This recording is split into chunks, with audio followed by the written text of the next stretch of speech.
The grinding of the wheels was the first thing to cease, replaced by the weary groan of stressed leather and the heavy sigh of the horses. For a long moment, the world outside the stuffy confines of the stagecoach was just a shimmering wall of heat and a cloud of fine, ochre dust that tasted of baked earth and distance. Clara Whitfield kept her eyes closed. Her gloved fingers clamped so tightly around the worn handle of her canvas suitcase that her knuckles ached. This valise was it. This was the sum total of her worldly possessions. The last tangible piece of a life she had packed up and shipped 2,000 miles across a continent that seemed determined to swallow her whole. Slowly, she opened her eyes. The glare was blinding. Redemption. Texas. The name, which had sounded so hopeful and poetic in a cramped Boston tenement, now seemed a cruel joke written in crude letters on the face of a false front saloon. The dust began to settle, revealing a wide, unpaved street flanked by wooden sidewalks and buildings that looked as tired as she felt. Men in sweat-stained hats paused on the boardwalk, their gazes lingering on the stagecoach with the lazy curiosity of those for whom any new arrival was a spectacle. Inside her reticule, nestled beside the pitifully small collection of coins that represented her entire fortune, was the letter. She didn't need to read it. Every word was branded onto her memory, a scripture of promises that had sustained her through the bone-jarring journey. Mr. Edwin Pike, a man she knew only through his neat, forceful handwriting, had written of a prosperous mercantile business, a new house with a porch facing the sunset, and a yearning for a companion with a gentle spirit and an educated mind. He had painted a picture of a life of purpose and partnership, a stark and vibrant contrast to the gray, shrinking world she'd left behind after the textile mill had closed and her father's cough had finally stolen the last of his breath. The ink on that final letter, blurred by the sweat of her own anxious hands and the inescapable grime of the trail, had felt like a sacred pact. The coach door was pulled open with a sharp creak.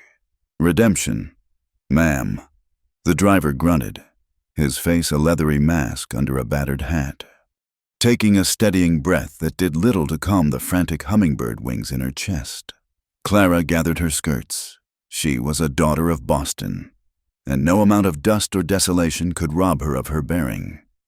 She descended the steep steps with a straight spine, placing her worn-out boots onto the solid ground of Texas for the very first time.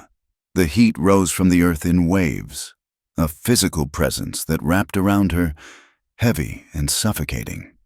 She stood for a moment, letting her eyes adjust, her gaze sweeping the street for a man who matched the kind, if somewhat stern, face from the small photograph Mr. Pike had enclosed. He had promised to be here, to meet her himself. Instead, a different man approached. He was slight of build, dressed in a city suit that looked out of place and deeply uncomfortable in the oppressive heat. His face was slick with perspiration, and he held a bowler hat in his hand, twisting the brim nervously. He stopped a few feet from her, his eyes darting from her face to her single suitcase and back again. "Miss Clara Whitfield?" he asked, his voice thin and reedy. "I am," she confirmed, a knot of apprehension tightening in her stomach. This was not Mr. Pike. "You are." "Frederick Toombs. I am Mr. Pike's assistant." He cleared his throat, avoiding her direct gaze.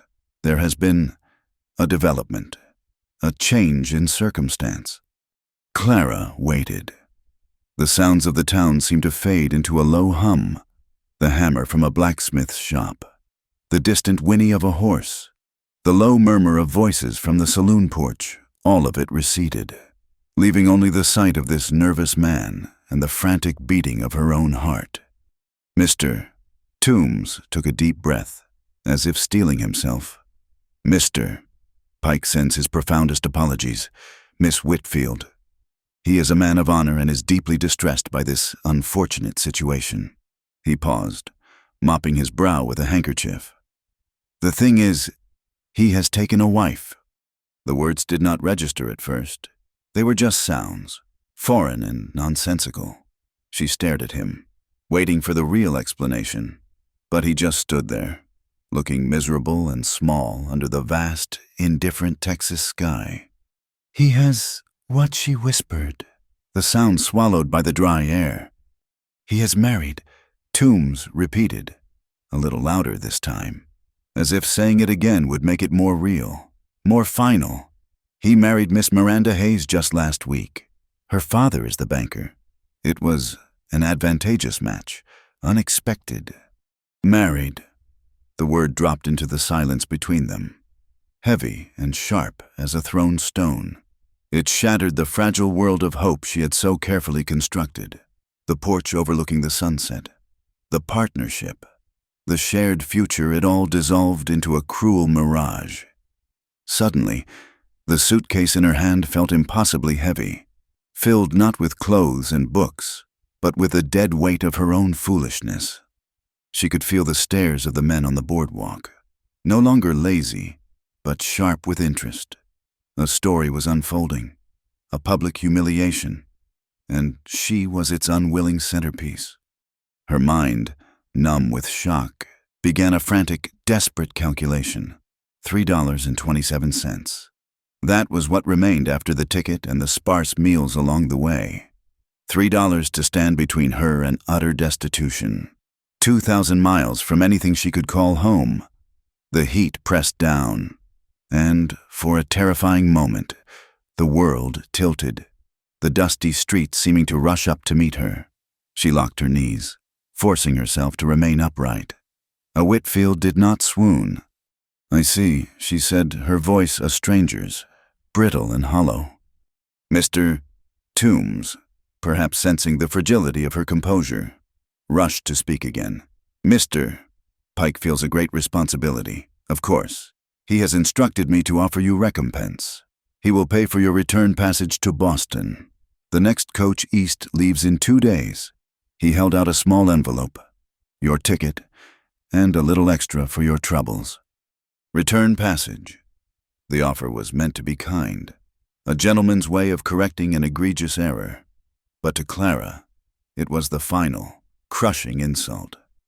She looked past the offered envelope, past the sweating face of the assistant, and saw the gray, damp streets of Boston. She saw the judgmental eyes of her former neighbors, the pitying looks, the whispers that would follow her down the street, the failed mail-order bride, sent back in disgrace. Return to whom, she asked, her voice gaining a sharp, clear edge that made Toombs flinch. "Return to what, Mr. Toombs? To a rented room I can no longer afford, to a job that no longer exists." She took a step forward, her chin lifted. "My life in Boston is over. I sold what little I had to come here based on the promises of your employer." The whispers from the porch of the general store grew louder. She could hear fragments, a woman's sharp scandalous and a man's low chuckle. Every sound was a fresh lash against her raw dignity. She was trapped, a specimen pinned for public display, the need to flee, to run and hide, warred with a stubborn pride that refused to let these strangers see her break. She would not cry, not here, not in front of them. Her chest felt tight, a band of iron squeezing the air from her lungs. This was it, then, the end of the line. She had gambled everything on the word of a man she'd never met, and she had lost in the most public way imaginable. She was alone, penniless, and utterly ruined. It was then that a new voice cut through the haze of her despair, a voice that was nothing like the reedy tones of Mr. Toombs. It was deep and calm, with a low rumble that seemed to come from the earth itself. "Is there a problem here?" Clara turned slowly. The man stood just behind her, having approached with a silence that was startling in a place so full of noise. He was tall, his frame lean but broad in the shoulders, filling out a simple work shirt and dusty denim trousers. A wide-brimmed hat, stained with sweat and sun, was pulled low, shadowing his face. All she could see was a square jaw darkened by stubble and a firm, unsmiling mouth. He wasn't looking at Toombs. His gaze was fixed on her. Toombs bristled, puffing out his chest in a futile attempt at authority. "This is a private matter, sir. It does not concern you." The tall man paid him no mind. He took another step, his worn leather boots making a soft scuffing sound in the dust. He tilted his head back slightly, and for the first time, Clara saw his eyes.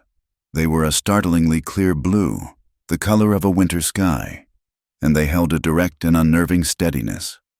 There was no pity in them, only a quiet, searching intensity. It was the first time since she had stepped off the coach that anyone had looked at her as a person, and not a problem or a spectacle. The simple, unspoken question in his eyes, "Are you all right?" was enough to shatter the last of her composure.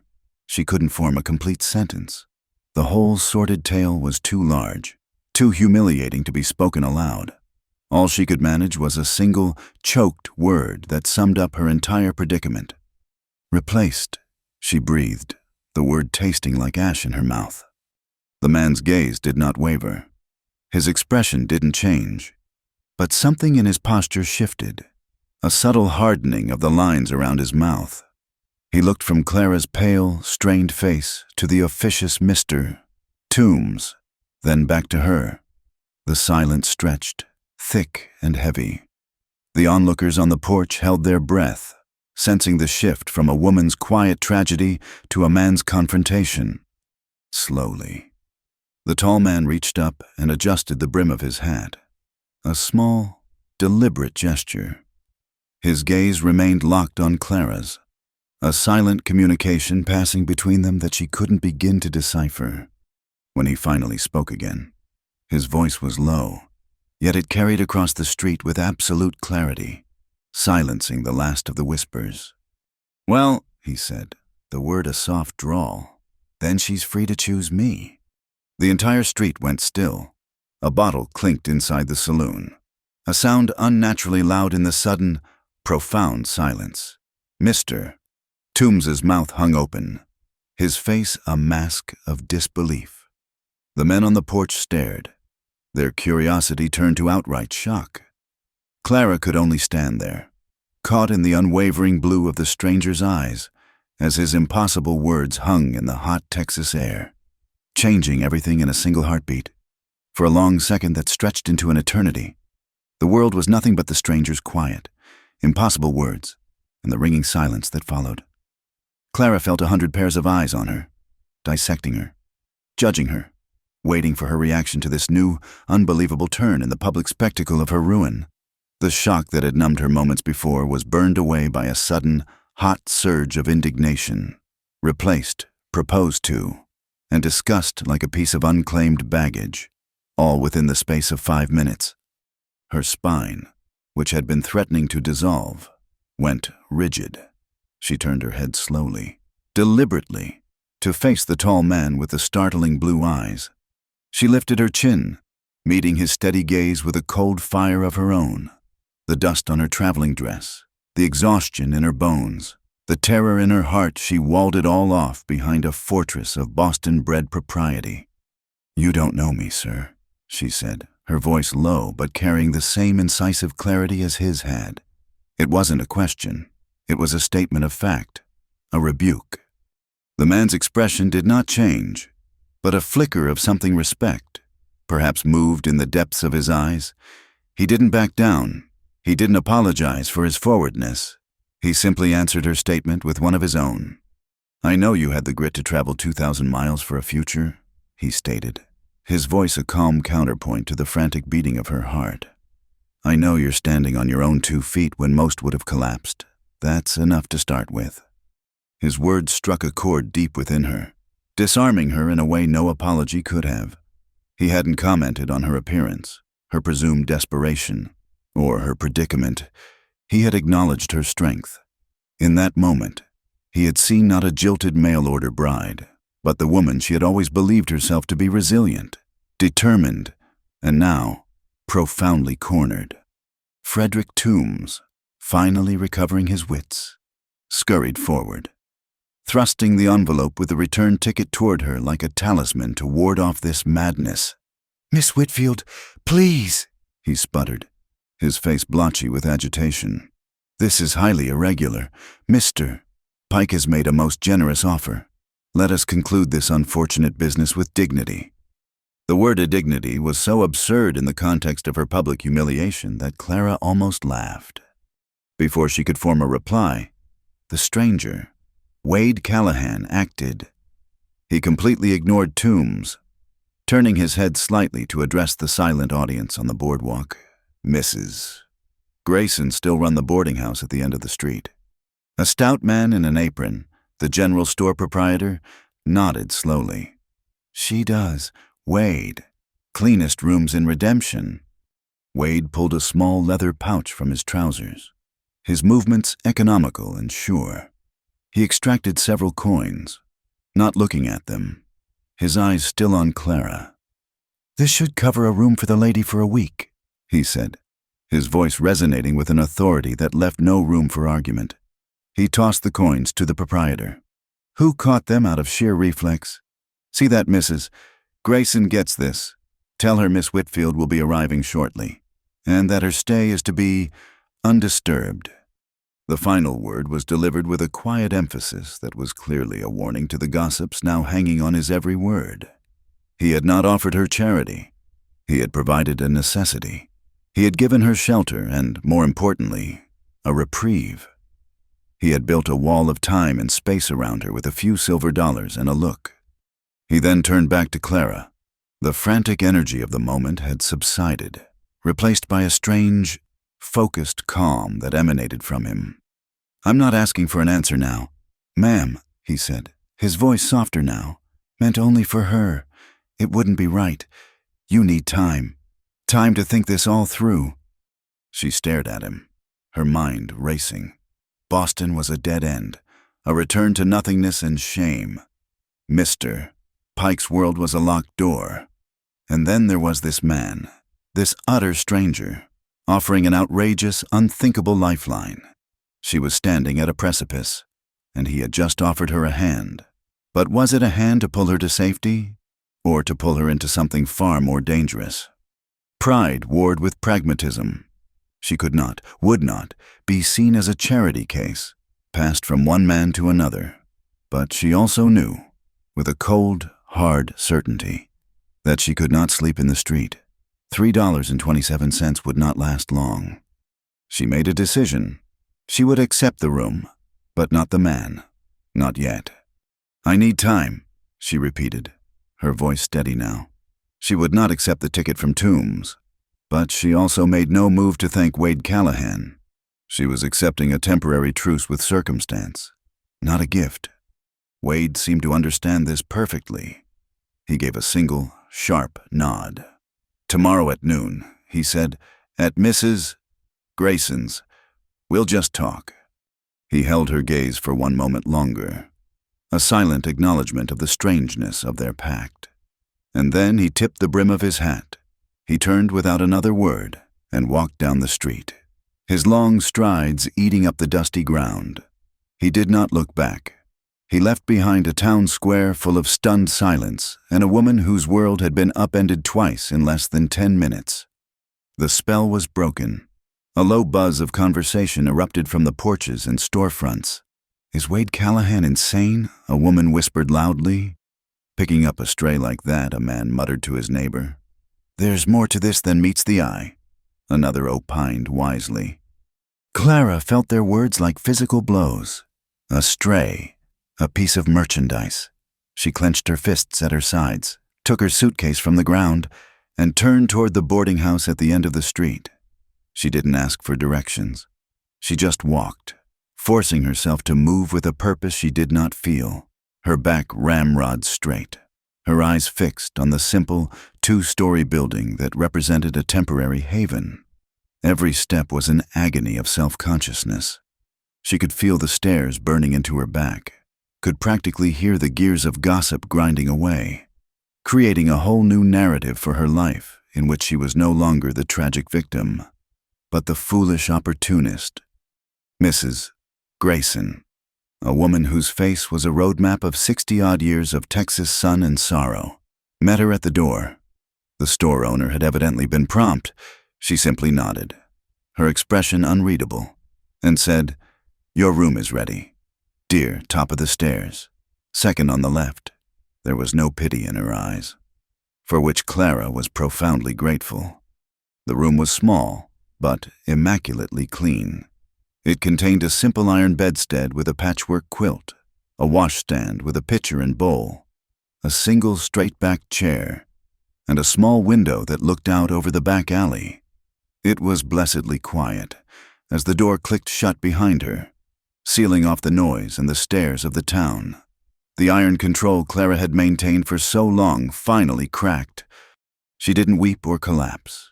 Instead, a great, shuddering tremor ran through her body. She carefully placed her valise on the floor, sat on the edge of the bed, and took several deep, ragged breaths. Alone. She was truly, terrifyingly alone. Mechanically, she opened her reticule and pulled out the small bundle of letters from Edwin Pike, tied with a faded blue ribbon. She untied it, her fingers clumsy. She spread the thin sheets of paper on the quilt. The neat, confident script that had once seemed so full of promise now looked like a cruel forgery. A partner to share in the building of a new life. Our home will be a beacon of civility and comfort. I await your arrival with the keenest anticipation. The words were hollow shells, rattling with the ghosts of a future that had never existed. He had written of honor, and he had discarded her for a banker's daughter. He had written of partnership, and he had left her stranded without a penny. With a sudden, swift movement, she gathered the letters, crumpled them into a tight ball, and threw them into the cold, empty fireplace. It was the burial of a dream. As she turned back to the bed, she noticed a folded piece of paper on the nightstand that hadn't been there before. Mrs.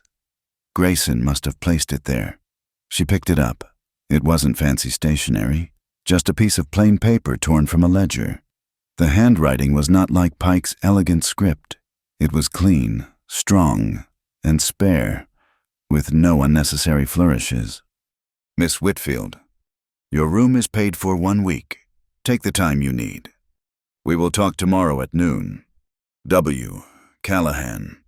She ran her fingers over the name. Wade Callahan. She read the note again. 1 week. He hadn't just paid for a night to get her out of the street. He had given her 7 days of sanctuary. He had understood, without her saying a word, that a decision of this magnitude couldn't be made in a single night of panic. He had given her the one thing more valuable than money time.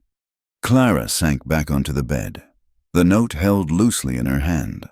The crumpled ball of Pike's letters in the hearth represented a past built on lies. This simple, direct note in her hand represented a future she couldn't begin to imagine. The contrast between the two men was as stark as night and day. One had offered her a fantasy and delivered a public disgrace. The other had witnessed her disgrace and offered her, what? A rescue, an opportunity, an even greater folly. She lay back on the quilt, her eyes tracing the cracks in the ceiling as the afternoon light faded outside her window. The whispers of the town, the humiliation, the fear for her future all swirled in her mind. But beneath it all, a single, persistent question began to form. A question that was both terrifying and threaded with a tiny, unfamiliar glimmer of hope. Why would a complete stranger be so decent sleep had been a fitful visitor, offering little respite from the whirlwind of the previous day? Clara awoke, not to the familiar, damp chill of a Boston morning, but to a dry, clean heat already building outside her window. For a few disoriented seconds, she was adrift, untethered from her past and with no clear view of her future. Then memory returned with a jarring thud, the dust, the expectant faces, the crushing news, and the impossible offer from a man with eyes the color of the open sky. Wade Callahan, noon. The appointment felt less like a conversation and more like a verdict to be delivered upon her life. She washed her face in the cool water from the pitcher, the simple act a small anchor in the churning sea of her thoughts. Dressing in her only other presentable dress, a sober gray cotton, she braided her dark hair with determined, steady fingers. Whatever happened today, she would face it with her head held high, She would not be seen as a pathetic creature, an object of pity. Drawn by the comforting aroma of brewing coffee and frying bacon, she made her way downstairs. The boarding house was quiet, the other tenants having already left for their daily labors. Mrs. Grayson was in the common kitchen, a large, warm room that served as the heart of the house. She stood at a large cast-iron stove, turning bacon in a skillet with a practiced hand. She glanced up as Clara entered, a small, not unkind smile touching her lips. "Good morning, dear," she said, her voice raspy but warm. "Sleep well."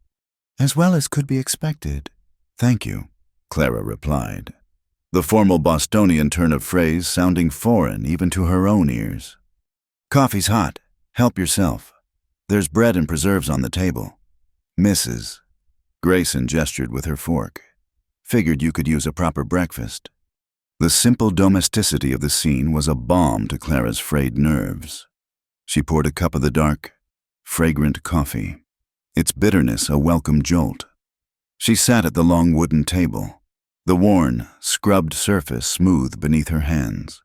For a few minutes, there was only the sound of the sizzling bacon and the quiet ticking of a mantel clock. It was a fragile peace, and Clara found herself treasuring it, hoarding the moment of calm before the uncertainty of the day began. She didn't hear the front door open, but she felt the change in the room's atmosphere. A draft of cooler morning air was instantly displaced by an cloying, heavy wave of scent. It wasn't the natural fragrance of prairie flowers. It was a powerful lilac perfume, an expensive, artificial scent that seemed to suck the air from the room, smothering the homey smells of coffee and bacon. Clara looked up toward the doorway.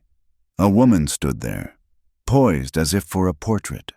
She was dressed in the height of fashion, a traveling suit of deep emerald silk that must have cost more than Clara had earned in a year at the mill. Her hair was a marvel of intricate curls piled atop her head, and her gloved hands held a delicate parasol. It was her face. However, that held Clara's attention. It was a perfect, doll-like face, with wide brown eyes and a small, rosebud mouth that was currently curved into a smile that didn't come close to reaching her eyes. "Mrs." Grayson turned from the stove, her expression hardening almost imperceptibly. "Miranda," she said, her tone flat. "To what do we owe the pleasure?" "Oh, Martha, don't be so formal," the woman chirped, her voice as artificially sweet as her perfume. She glided into the room, the silk of her dress rustling with every step. Her eyes scanned the kitchen before landing on Clara, and her smile widened a fraction. "I was just in the neighborhood, visiting the dressmaker, and I thought I would stop in. I heard you had a new guest." She came to a stop near the table, her gaze sweeping over Clara from head to toe. A slow, appraising look that took in the simple gray dress, the worn shoes, the absence of any jewelry. It was a look designed to measure and to find wanting. "You must be Miss Whitfield," she said, her voice dripping with false sympathy. "I am Miranda Pike, Mrs. Edwin Pike." She emphasized the title, letting it hang in the air. "I am so dreadfully sorry about the misunderstanding. My husband feels simply awful about the whole affair." Clara placed her coffee cup back on its saucer with a steady hand. She would not give this woman the satisfaction of seeing her flustered. There was no misunderstanding. "Mrs. Pike, there was a promise made and a promise broken. It is quite clear." Miranda's eyes flashed for a second before the placid mask was restored. "Well, of course, men can be so impulsive." She gave a little laugh.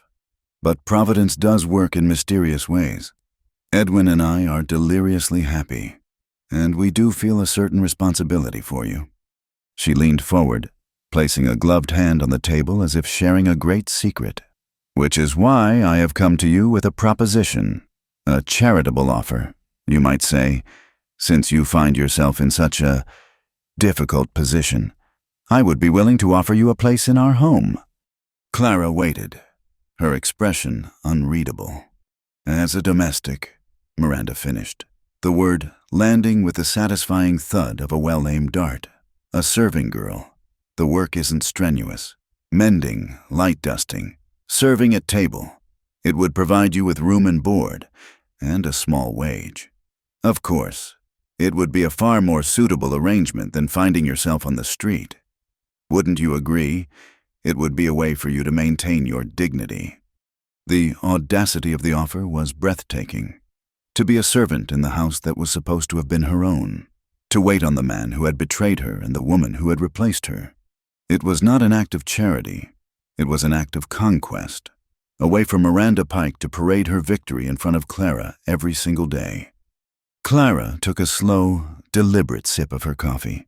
She met Miranda's condescending gaze over the rim of the cup. "Thank you for your concern, Mrs. Pike," she said, her voice even and cool. "But I have other options." The smile on Miranda's face faltered. She clearly had not expected to be refused. "Other options," she repeated, a genuine note of incredulity in her voice. "My dear Miss Whitfield, what options could a woman in your position possibly have?" "That," Clara said softly, "is my own affair." Just then, the story that had been buzzing through Redemption since yesterday afternoon provided Miranda with the answer she was looking for. Her expression shifted from disbelief to mocking amusement. "Oh, I see," she said, her voice taking on a new, sharper edge. "Of course, the whole town is talking about it. Wade Callahan, he made quite a scene yesterday. I hear—" She laughed, a short, unpleasant sound. "You cannot be seriously considering hitching your wagon to a rough cattleman like him, a man who smells of dirt and livestock. My husband says his hands are as calloused as old leather." The insult to Wade Callahan was, for some reason, more offensive to Clara than the insults directed at herself. She thought of his clear, direct eyes, his calm strength, the quiet decency in his simple note. "In my experience, Mrs. Pike," Clara said, her voice dangerously quiet. "Calluses on the hands are a sign of honest work. I have found that here, in this town. People seem to value substance more than polish." The jab hit its mark. A flush of angry color rose in Miranda's cheeks. She was about to retort when Mrs. Grayson intervened. The older woman had been watching the exchange silently from the stove, a skillet in her hand. "The Pikes have always had a fondness for polish, haven't they?" "Miranda, Mrs. Grayson said, her voice deceptively mild as she scraped the last of the bacon onto a plate. "Your father polished his reputation very carefully, especially after that business with the Miller farm. Funny how the Millers lost their land right after your father's bank refused to extend their loan, and he ended up buying it for pennies on the dollar at auction. A very polished transaction. That was—" Miranda's mouth snapped shut. Her face went from flushed to pale in a matter of seconds. She shot a look of pure venom at the boarding house owner. "Mrs. Grayson continued, her eyes on the bacon. "And folks have long memories. They remember who tightens the screws when times are hard, and who helps a neighbor rebuild a burned-down barn. Wade Callahan's father was the second kind of man. Looks like the son is cut from the same cloth." The room was thick with a silence that was more potent than shouting. Miranda Pike, for the first time, was at a loss for words. She had come here for a quick, satisfying victory, to put the charity case in her place. Instead, she had been rebuffed, insulted, and had her family's less than savory business practices thrown in her face. She drew herself up, her silken armor restored, though slightly dented. "I can see you are not in your right mind, Miss Whitfield," she said stiffly. "The offer is withdrawn. When you find yourself with no roof over your head, do not come begging at my door." She turned on her heel and swept out of the room, leaving the overpowering scent of lilac hanging in the air like the ghost of her malice. For a long moment after she was gone, the kitchen was silent. Then, slowly, the suffocating perfume began to dissipate. Replaced once more by the honest smells of coffee and home, the room felt lighter, cleaner. Clara let out a breath she hadn't realized she was holding. Her hands were clenched into fists in her lap. "Thank you, Mrs. Grayson," she said quietly, her voice trembling slightly. "Think nothing of it," the older woman grunted, placing a heaping plate of bacon and eggs on the table in front of Clara. "Some people need to be reminded that money don't buy manners, or class. Now eat. You've got a meeting at noon." Clara picked up her fork. Her appetite suddenly returned. She had faced down her rival. She had not broken. She had not even bent. A small, fierce kernel of pride began to glow within her. She might be alone. She might be nearly penniless, but she was not defeated. She had just taken her first bite of egg when a sharp, clear sound echoed through the quiet house. It was the ringing of the front doorbell. Clara's fork clattered against her plate. Her heart leaped into her throat. She looked at the mantel clock. It was exactly noon. "Mrs. Grayson wiped her hands on her apron, her eyes meeting Clara's with a look that was both knowing and expectant. The whole town had been talking, and now the subject of all their talk had arrived. The man with the impossible offer was standing on the other side of the door, waiting for her answer. The town, it seemed, was holding its breath, and so was Clara Whitfield, Mrs. Grayson opened the door to reveal Wade Callahan standing on the porch, his hat held respectfully in his hands. He was just as Clara remembered from the day before, tall and lean, dressed in clean but well-worn work clothes. The midday sun was harsh, but his expression was calm, his clear blue eyes finding hers in the dimness of the hallway.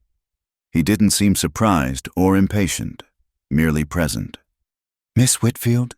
he said, his deep voice a quiet rumble. He nodded once. "It's noon." Clara's heart was a frantic drum against her ribs, but she forced herself to breathe, to find the same composure that had served her against Miranda Pike. "Mr. Callahan." "I figured we could talk," he said, his gaze steady. "But a boarding house parlor has too many ears, and a saloon is no place for a lady. Would you be willing to walk with me?" He gestured with his head toward the end of the street, away from the prying eyes of the general store and the hotel lobby. "It's quieter out past the last house. A person can hear themselves think." The suggestion was both practical and considerate. He was offering her privacy, a small shield against the town's relentless curiosity. It was a stark contrast to the public stage where her life had imploded just 24 hours earlier. She gave a single, decisive nod. A walk would be pleasant. She retrieved her bonnet, and as she stepped out onto the porch, the heat enveloped her. The town of Redemption looked just as it had yesterday, dusty, tired, and watchful. She was intensely aware of the curtains twitching in the windows across the street, of the sudden stillness of the men whittling on the bench outside the farriers. They were a silent, unseen audience to the second act of her drama. Wade seemed oblivious to it all. He fell into step beside her, his long, easy stride forcing her to quicken her own pace slightly. They didn't speak at first, walking in a comfortable silence down the main street and onto the dusty track that led out of town. The buildings grew sparser, giving way to scruffy yards and then to nothing but the vast, open land. With each step away from the clustered buildings, Clara felt a tight band around her chest begin to loosen. The town, with its gossip and judgment, felt like a cage. Here, the world opened up. The sky was an immense, achingly blue dome, stretching to a horizon that seemed 100 miles away. A steady breeze, dry and smelling of sun-baked earth and a distant, herbal scent, pushed against her skirts and tugged at the ribbons of her bonnet. It felt clean, as if it could scour the residue of Miranda Pike's cloying perfume from her very soul.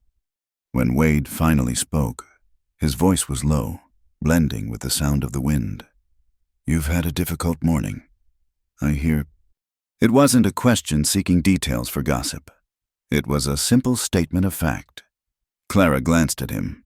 His profile was stark against the bright sky, his jaw set. "News travels quickly in Redemption," she stated, her tone neutral. "Faster than a brush fire." He agreed. "Mrs. Pike has a way of making her presence known." He didn't say more, didn't offer judgment or condemnation, which Clara found more comforting than a string of sympathetic platitudes. He stopped near a weathered split-rail fence that marked the edge of someone's pasture. In the distance, a handful of cattle grazed peacefully. I meant what I said yesterday. Miss Whitfield, my offer was not made in haste or out of pity. Clara turned to face him, the wind whipping a loose strand of hair across her cheek. Then why was it made? Mr. Callahan, you know nothing about me, save for the fact that I was foolish enough to trust the word of a man I'd never met. I told you, he answered, his gaze direct and unwavering. I saw grit, and I'm in need of it. He leaned a hand on the top rail of the fence, his posture relaxed but his focus entirely on her. Before we go any further, it's only fair you know why you were left standing at that stagecoach yesterday. Clara braced herself, expecting a tale of romance or passion. Edwin Pike needed capital, Wade said, his voice flat and factual. His business is overextended. Miranda Hayes' father is the banker. The marriage wasn't a matter of the heart, it was a merger. He traded your future to secure his own. That's the long and short of it. The explanation, so bald and transactional, was more wounding than a story of love. She had not been replaced for passion, but for a line of credit. She had been a liability on a ledger, easily erased. She looked away from him, toward the endless horizon. My own story is less complicated, she said, her voice quiet but clear. The mill in my hometown closed. It was the only industry. My father, he had a lung ailment from his years working there. He passed in the spring. She paused, the memory a dull, familiar ache. There was nothing left for me in Boston.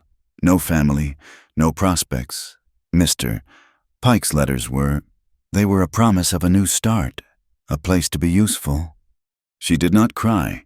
She stated the facts of her life with the same stark honesty he had used.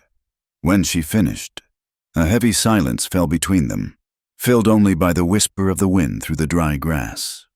Wade finally broke it. I'm sorry for your loss, ma'am. He said it simply, with a sincerity that touched her. He pushed himself off the fence. I'm not offering you a life of ease.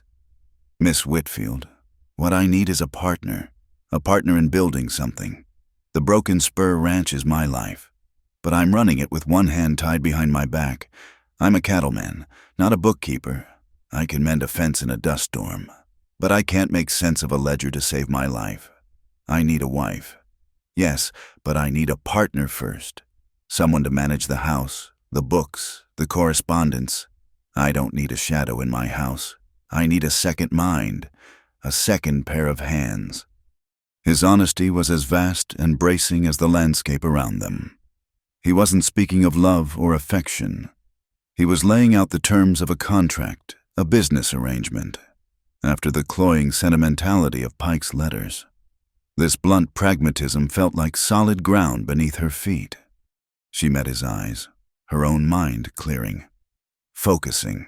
This was a negotiation, and she would treat it as such. And what, precisely, would the duties of this partner entail? Running the household, first and foremost, he said without hesitation. Managing supplies, a kitchen garden, keeping the ranch accounts, all correspondence with buyers, with the railroad, with suppliers, and, he added, a flicker of something more personal in his eyes.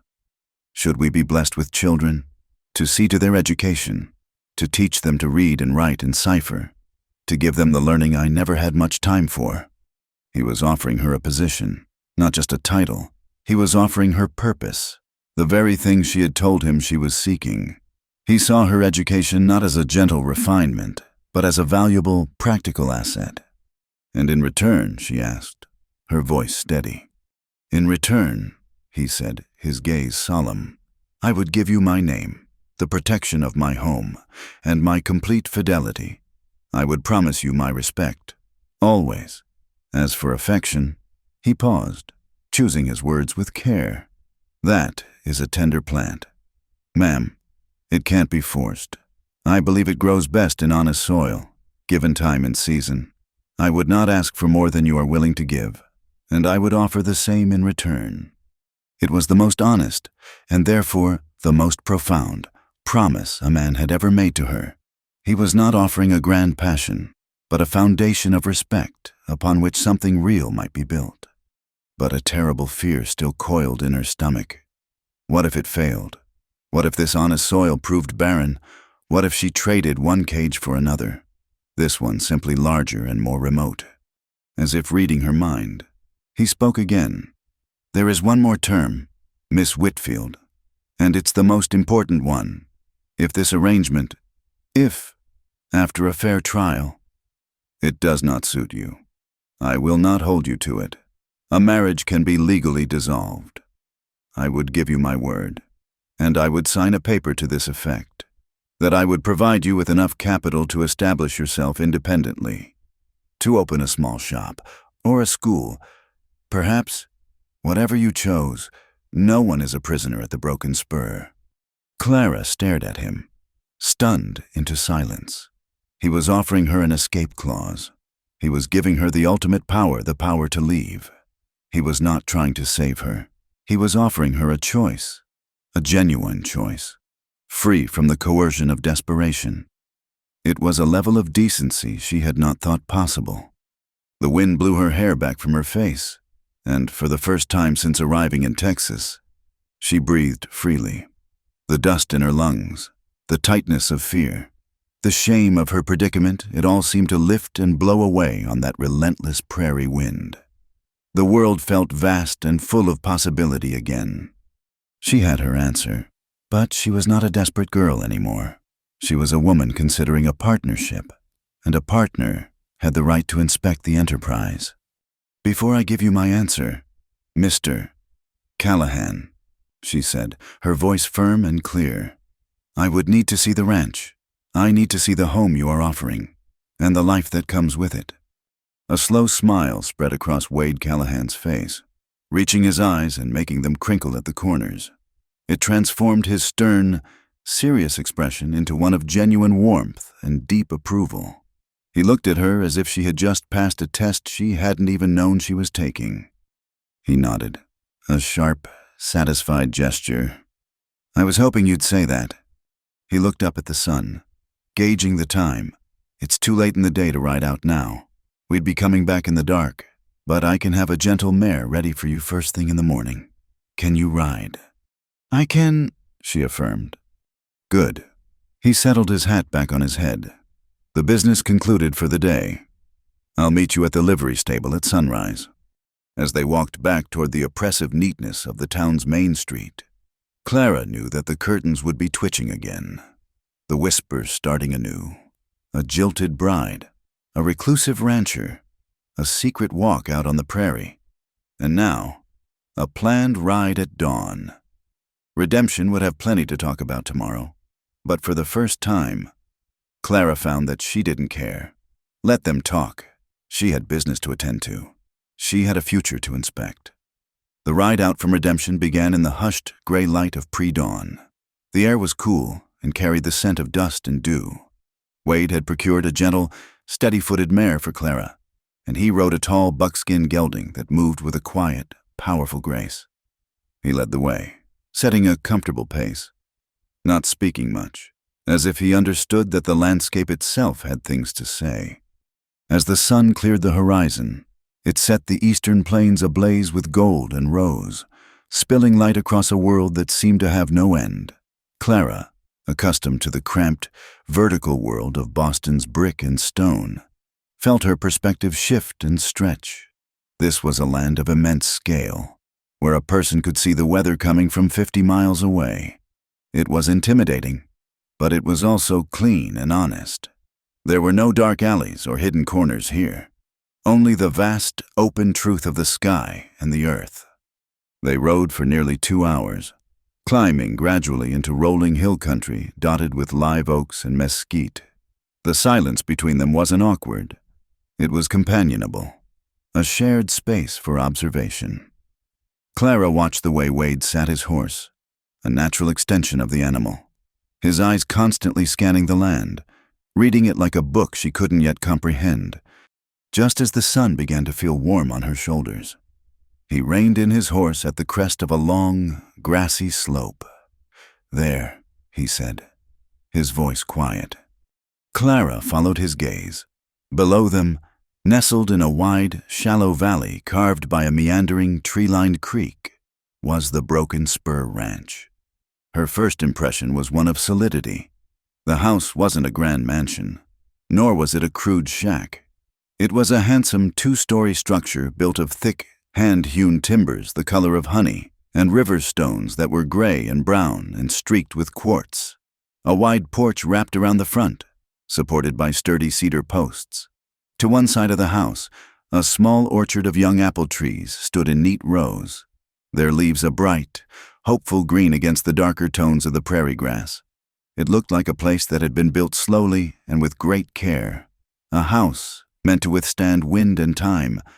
Beyond the house stood a large, well-built barn, a series of corrals, and several smaller outbuildings, all in good repair. Everything was neat, ordered, and purposeful. It was a place of serious work. As they rode down the slope, a man emerged from the barn.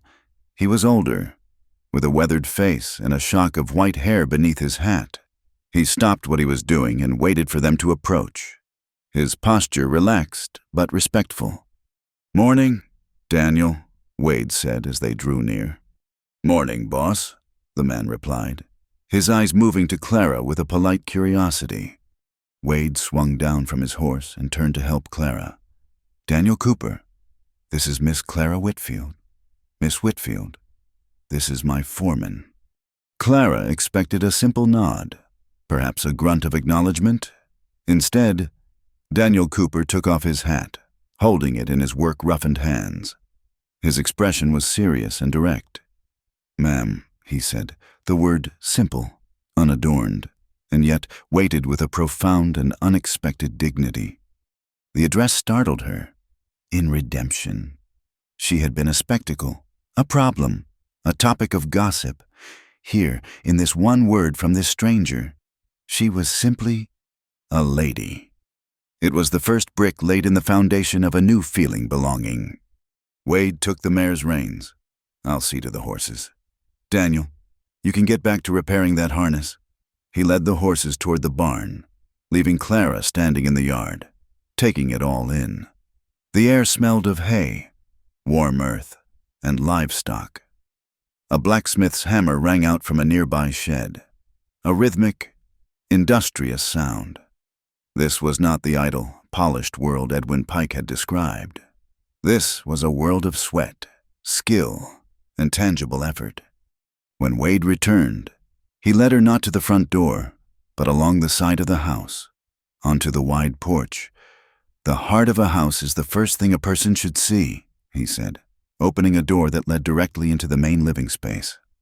The room was large, dominated by a massive stone fireplace that was cold now, but she could smell the faint, pleasant aroma of wood smoke in the air, mingled with the lingering scent of morning coffee. The furniture was simple, strong, and built of dark wood, a long trestle table, several sturdy chairs, a worn but comfortable-looking settee. What caught Clara's eye, however, was a tall bookshelf built into the wall next to the fireplace. She stepped closer, her fingers tracing the spines of the books. It was an eclectic collection. There were practical manuals on animal husbandry and crop rotation, but nestled among them were well-worn volumes of Emerson and Thoreau, a collection of Shakespeare's plays, and a thick book of poetry. And right next to a leather-bound copy of Self-Reliance was a stack of thin, dusty notebooks. Clara pulled one out. It was a tally book, its pages filled with columns of numbers and notes in Wade's strong, spare handwriting, counting the season's calf crop, Emerson and calf counts, side by side. This bookshelf told her more about the man than 1,000 words of conversation could have. This was the home of a man who worked with his hands but lived in his head. He led her through an archway into the kitchen. It was a spacious, practical room, and her eyes immediately went to the stove. It was a new model, a large cast-iron cook stove, its black surface gleaming.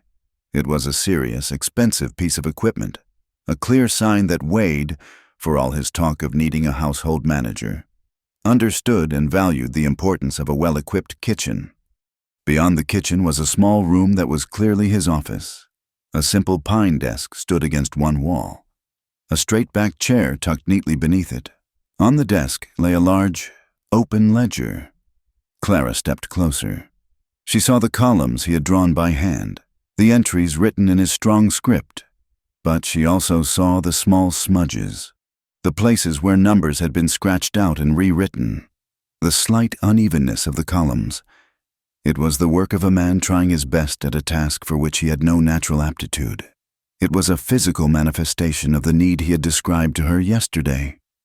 Here was the honest soil he had spoken of. As they stood in the small office, he began to speak, his voice low. "My father built this house. He and my mother. They had a bigger spread. Once. It stretched all the way to the ridge you can see out that window." He paused. "Times got hard. Drought, then a bad winter. My father wasn't a businessman. He was a good man, a good cattleman, but he trusted too easily." The bank in Redemption called in his note. He didn't have to say the name of the bank. Clara knew. It was the same world of ledgers and loans that had cost the Millers their farm.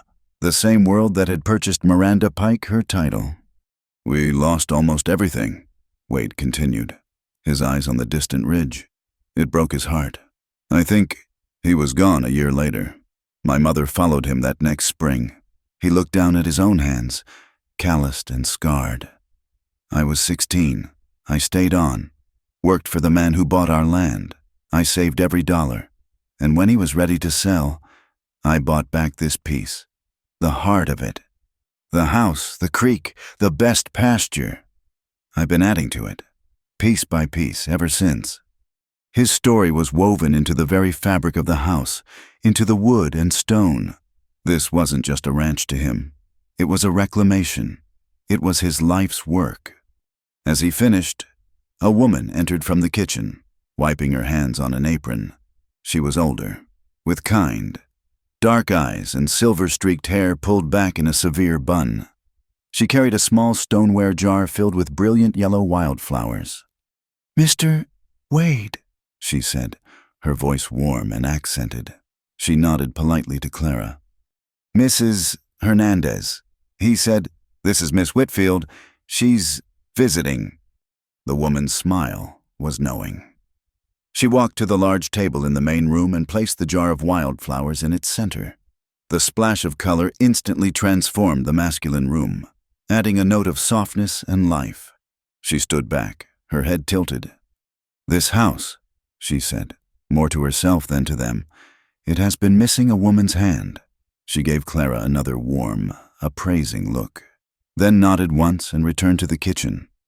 Wade led Clara out a back door onto another, more private porch. This one overlooked the young apple orchard and the creek beyond. The breeze was stronger here, rustling the leaves of the trees and carrying the scent of wild mint from the water's edge. They stood in silence for a long moment, looking out at the land he had fought so hard to win back.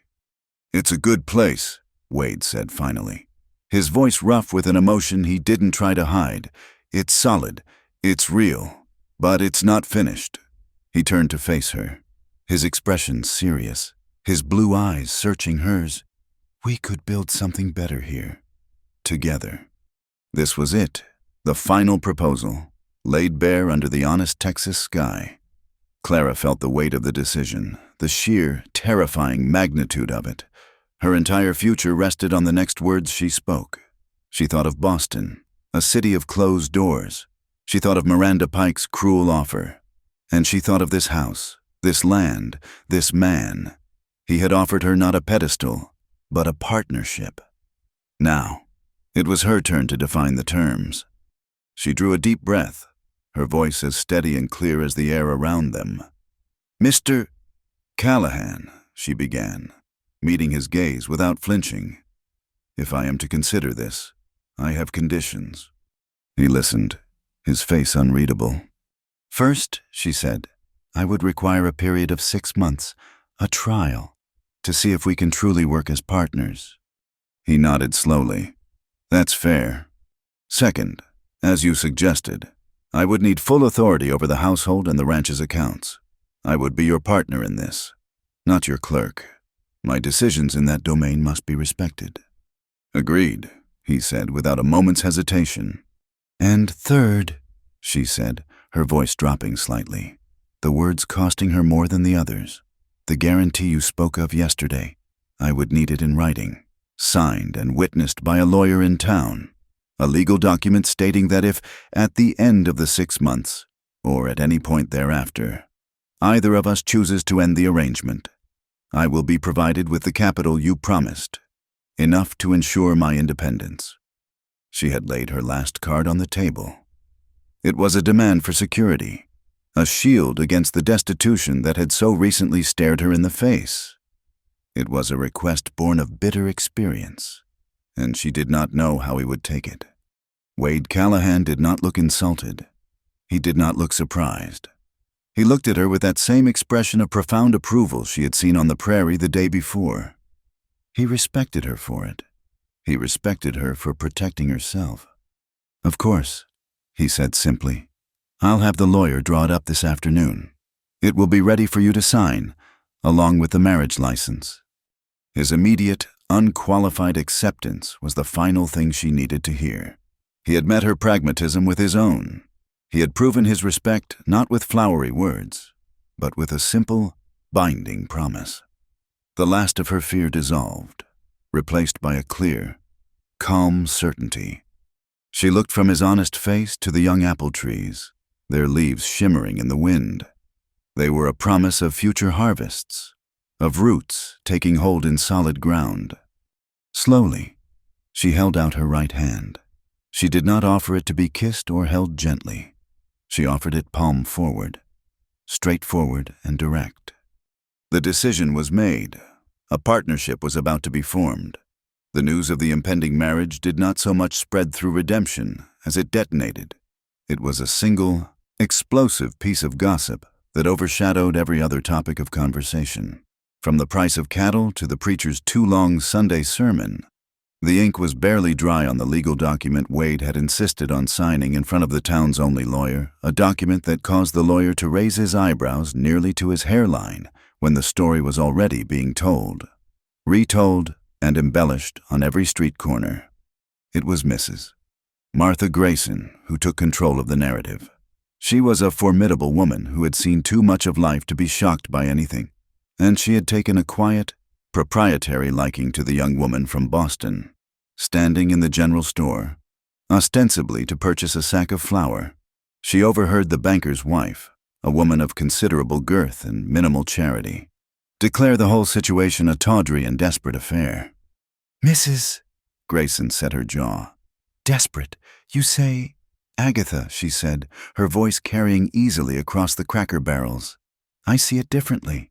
I see a decent, hard-working man who saw a good woman being treated shamefully and stepped in to offer her his protection and respect.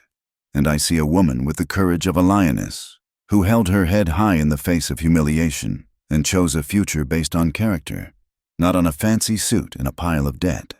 She hefted her sack of flour. Seems to me that's not tawdry at all. It's the sort of story this town ought to be proud of. Coming from anyone else, it might have been dismissed.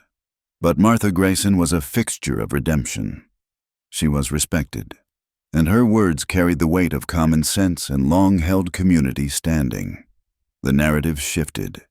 The talk was still feverish, but its tone began to change. It was no longer a scandal. It was a romance, a Wild West tale of chivalry and fortitude. By the time the wedding day arrived, a mere 3 days later, the town was buzzing with an entirely new kind of anticipation. The wedding was not a grand affair. It was held in the small, unadorned wooden church at the edge of town. The pews were rough-hewn, and the air inside smelled of old pine, beeswax, and the dry, clean dust of the prairie that drifted through the open windows. Sunlight streamed in, not through stained glass, but through simple, clear panes, illuminating the dancing motes of dust in brilliant shafts of light. Clara stood at the back of the church, her hand resting on the steady arm of Daniel Cooper, who, to her immense surprise and gratitude, had insisted on giving the bride away. She wore the same simple gray dress she had worn to the ranch, but Mrs. Grayson had worked a small miracle overnight, adding a collar of delicate, borrowed lace and pressing it until it was crisp and fresh. It was not a wedding gown, but in it, Clara felt not like a bride, but like herself a woman entering a solemn contract with her eyes wide open. Wade was waiting for her at the front, standing beside the preacher. He was not dressed in a suit, but in his best clothes, clean denim trousers, a starched white shirt, and a string tie. He looked impossibly tall and solid in the morning light, his face scrubbed, his jaw clean-shaven. When her eyes met his down the short aisle, he did not smile. He simply watched her approach, his gaze direct and serious, a silent acknowledgement of the gravity of the moment. There was no organ music. Instead, one of the younger ranch hands, a boy with a talent for it, played a simple, sweet melody on a fiddle, a tune that was more heartfelt than grand. The only other guests were the rest of the Broken Spur men, who sat crammed into one pew, their hats clutched in their large, work-roughened hands, their faces a mixture of awe and awkward solemnity. Mrs. Grayson and Mrs. Hernandez sat in the front pew, their hands folded in their laps, a united front of quiet, formidable female approval. The preacher's words were the familiar, traditional ones, speaking of honor and fidelity, in sickness and in health. But for Clara and Wade, they were not just words. They were the spoken version of the contract they had already made, the terms of their partnership. When the time came for the ring, Wade produced a small, simple band of worn gold from his pocket. "It was my mother's," he murmured, his voice so low only she and the preacher could hear. He took her left hand. His fingers, calloused and strong, were surprisingly gentle as he slid the ring onto her finger. It was warm from his pocket, and it settled into place as if it were made for her.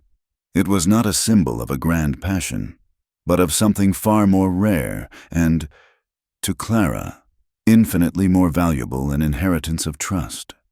As he looked at her, his hand still holding hers, she saw in his eyes a silent promise that went beyond any legal document. He would honor this. He would honor her. When the preacher pronounced them man and wife, there was a beat of stunned silence from the ranch hands, followed by a sudden, whooping cheer that made the preacher jump and the dust motes dance even more frantically. The reception was held on the porch of the Broken Spur. Mrs. Hernandez had outdone herself, covering the long trestle table with platters of fried chicken, biscuits, beans, and 2 enormous apple pies that filled the air with the scent of cinnamon and sugar. The fiddler played again, this time a series of lively, foot-stomping tunes, and the ranch hands laughed and joked, their boisterous good humor as vast and open as the landscape around them. Clara found herself smiling, a genuine, unforced smile. These people, who had been strangers just days ago, were now her community. They accepted her without question, not as the jilted mail-order bride from the story, but as the Mrs. Wade's wife, the new lady of the ranch. It was in the middle of this simple, happy celebration that a dust cloud appeared on the road from town. A smart, polished buggy, pulled by a high-stepping bay, rolled into the ranch yard. The music faltered. The laughter died. All eyes turned as Edwin and Miranda Pike stepped out of the buggy. Miranda was dressed in a flamboyant gown of peacock blue. A fashion plate dropped into a world of denim and cotton. Edwin looked deeply uncomfortable, his city suit already showing a fine layer of dust, his face pale and strained. They approached the porch like royalty visiting a remote and slightly distasteful colony. "Callahan," Edwin said, forcing a jovial tone that rang utterly false, "and Mrs. Callahan. We heard the news and simply had to come and offer our congratulations." "Pike," Wade replied, his voice level. He made no move to shake Edwin's offered hand. He simply stood beside Clara, a solid, unmovable presence.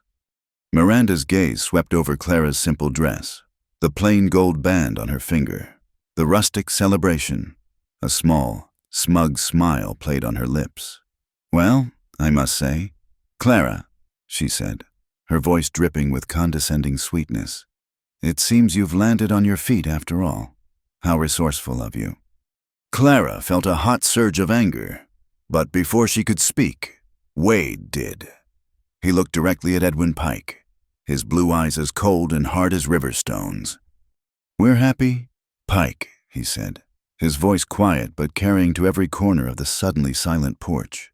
"It's a fine thing to start a new life in a house you know belongs to you, free and clear, to build on a foundation that wasn't taken from another man's misfortune." The shot was so direct, so perfectly aimed, that Edwin Pike physically flinched. The blood drained from his face, leaving it a pasty white. He knew, and Wade knew that he knew, that everyone present was aware of the history between the Callahans and the Pike family's bank. The story of Wade's father, the foreclosed loan, the land lost, it was all there, hanging in the air between them. Clara stood tall and said nothing. She did not need to. Her husband had defended their honor, not with a loud shout or an angry threat, but with the quiet, devastating truth. She kept her head high, her expression calm, and met Miranda's furious, narrowed eyes with a look of cool, untroubled serenity. Her silence, her refusal to be drawn into the mire, was its own victory. The Pikes did not stay long. Their congratulations delivered, their social duty performed. They beat a hasty and undignified retreat, leaving a cloud of dust and a lingering air of malice behind them. As their buggy disappeared, the fiddle player tentatively drew his bow across the strings. A moment later, the music started again, a little louder this time. The tension broke, and the laughter and conversation resumed, flowing back to fill the space the Pike's unpleasantness had created. As the sun began to dip toward the western hills, painting the sky in strokes of orange and purple, the guests departed. The ranch hands returned to the bunkhouse, and Mrs.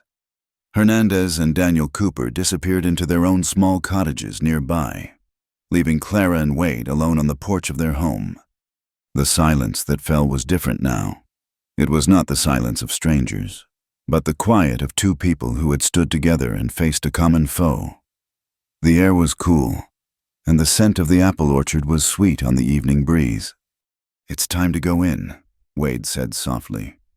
He led her into the house. It was quiet, the lamps casting a warm, golden glow on the dark wood. The jar of wildflowers Mrs. Hernandez had left still sat on the table, a spot of bright, cheerful color in the deepening shadows. A feeling Clara couldn't quite name washed over her.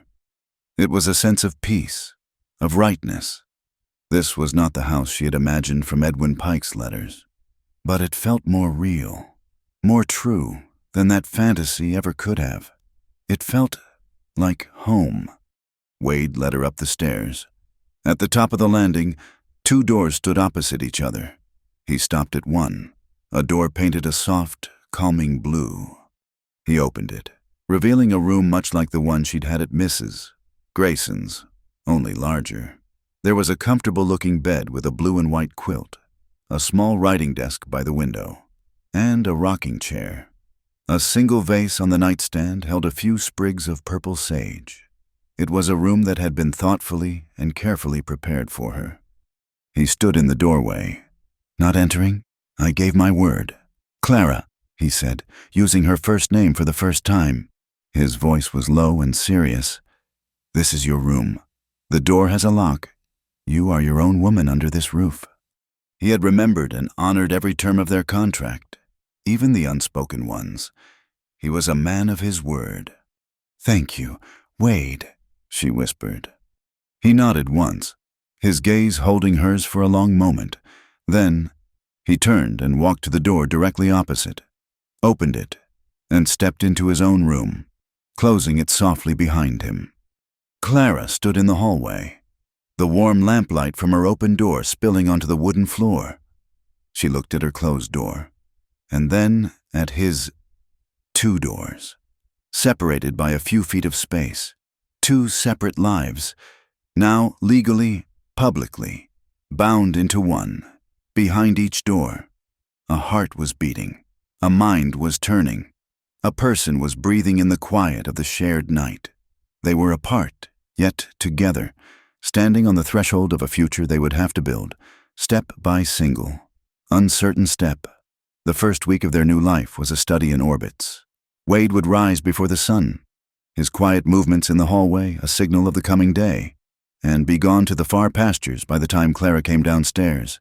She, in turn, would claim the small office as her undisputed territory. It was a conquest not of force, but of order. The chaotic ledger that had been Wade's nemesis became her canvas.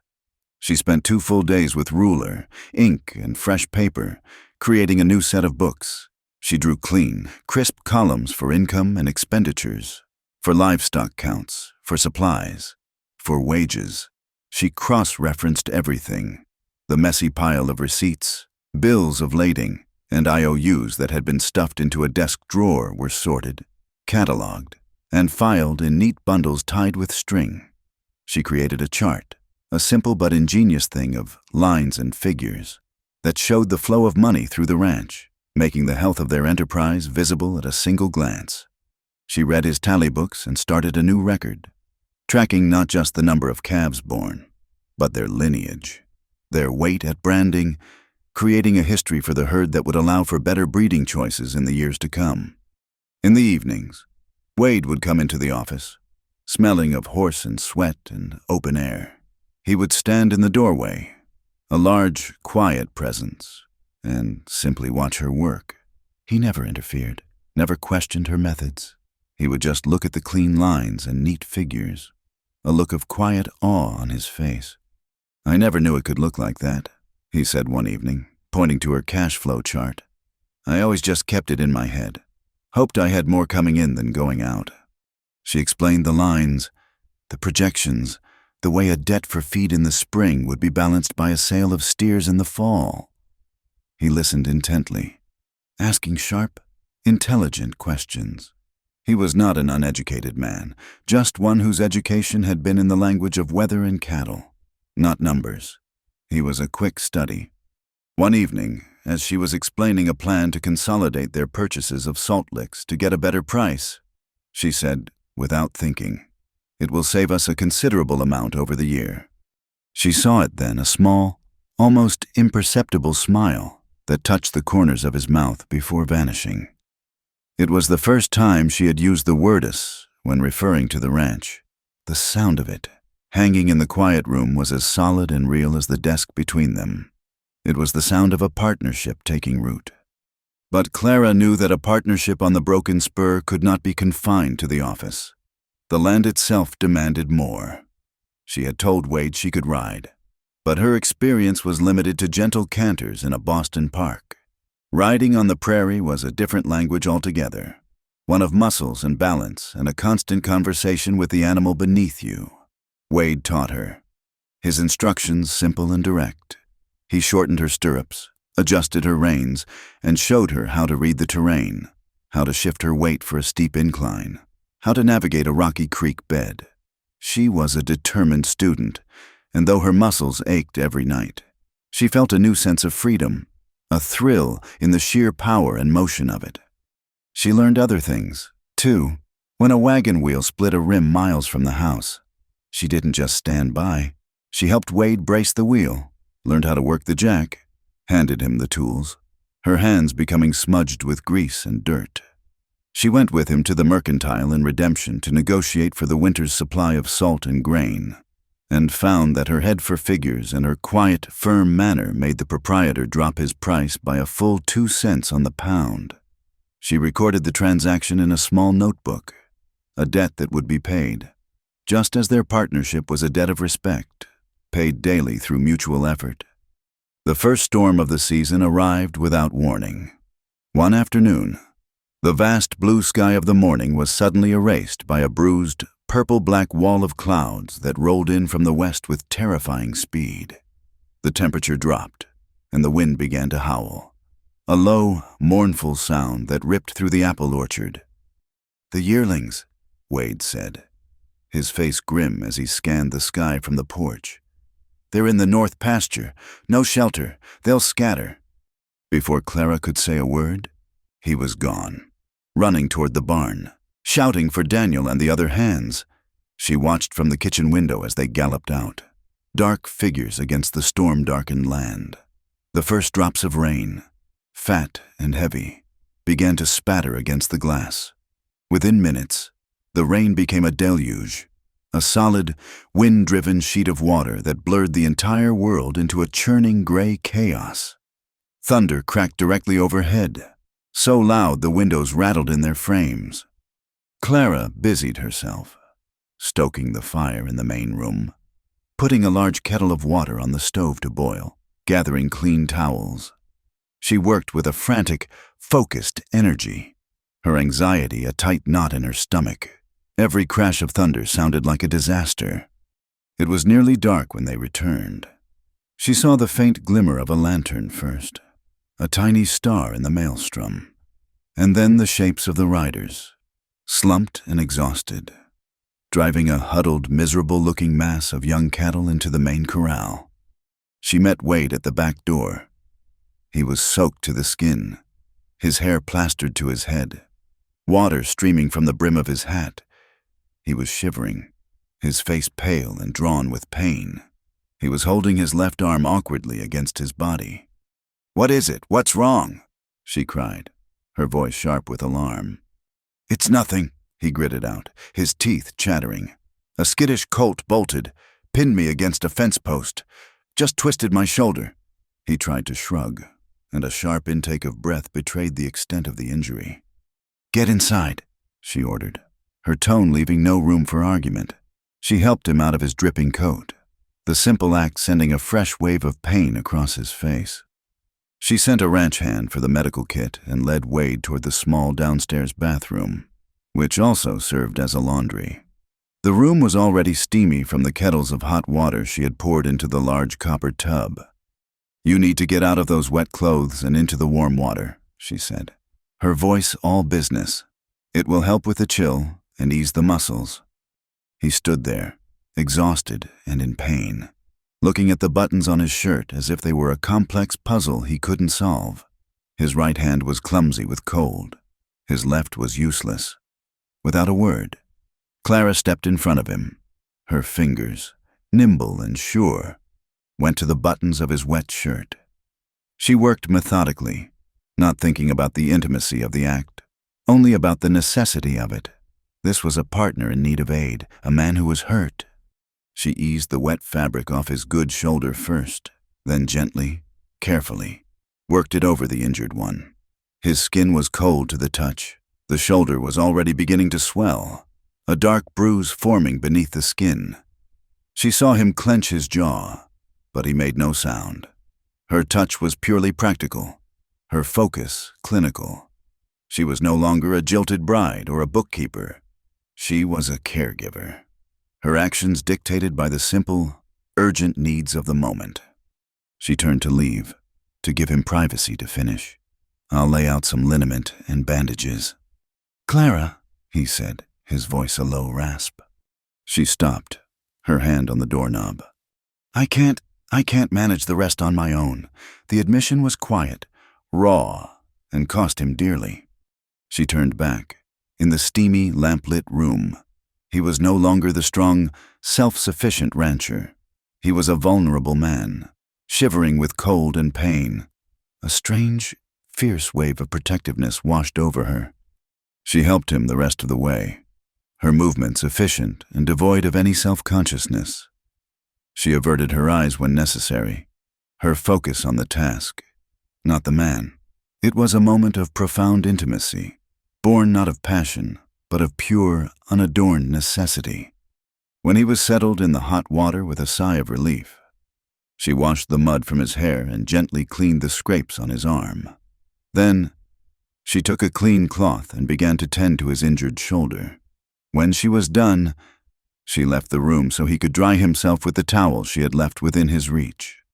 Later, she found him slumped in a chair before the roaring fire in the main room, dressed in dry clothes, his face still pale. She knelt before him and, with a practiced efficiency she hadn't known she possessed, began to apply the strong-smelling liniment to his shoulder and wrap it tightly with clean linen bandages. He sat perfectly still, his eyes closed. When she finished, she rose and began to clean up. "Thank you," he said, his voice hoarse from the cold. The two simple words, spoken into the quiet room, struck her with more force than 1,000 pretty compliments. They were heavy with gratitude and vulnerability. They were real.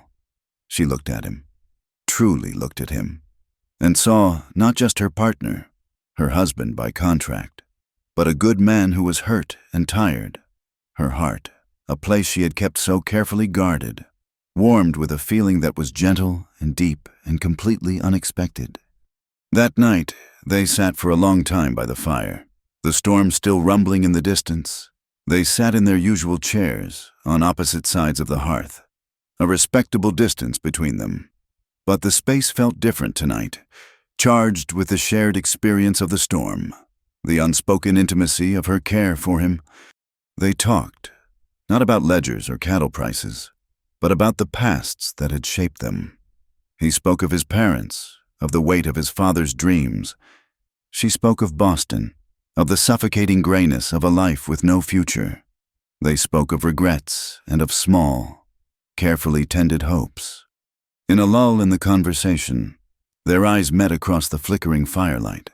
It was a long, searching look, and in it, Clara saw a question, a warmth that went beyond mere gratitude. She felt her own breath catch in her throat.